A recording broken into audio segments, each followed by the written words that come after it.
Kayak gimana sih orangnya Dul? Aku belum pernah ketemu loh. Dul itu, ya coba undang aja ya Kak. Dul itu orangnya itu apa adanya.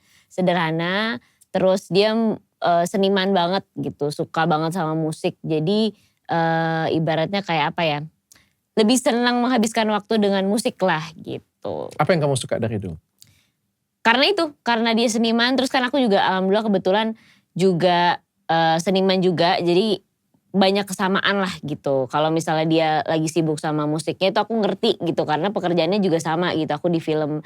Terus orangnya juga ibaratnya selalu menerima aku apa adanya dan sabar, itu yang paling aku suka. Pertanyaan menariknya, apa yang kamu gak suka dari Dul? Apa yang gak suka dari Dul? Dia cepet banget jawabnya. Iya Sumpah, dong. gak pakai mikir dia. Iya dong, udah 5 tahun Pak. Mohon maaf, udah tahu gitu. Apa yang aku gak suka dari Dul? Tidak ada. Kenapa baru kenalnya 5 tahun yang lalu? Kenapa gak dari dulu? Wah, serius? Iya. Gak pernah putus nyambung jadi? Alhamdulillah jangan sampai.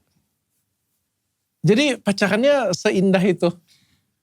Indah, alhamdulillah sejauh ini indah. Ya paling kalau misalnya ada apa ibaratnya cekcok segala macam itu biasa sih. Kamu umur 23? 23 tahun Berarti ini. 5 tahun yang lalu dari kamu umur 18 tahun. Dari belum 20. Jadi apa ya, proses pendewasannya bareng-bareng sama Dul. Jadi dari zaman-zaman masih kekanak-kanakan sifatnya, sekarang udah mulai menuju dewasa tuh bareng-bareng sama dia.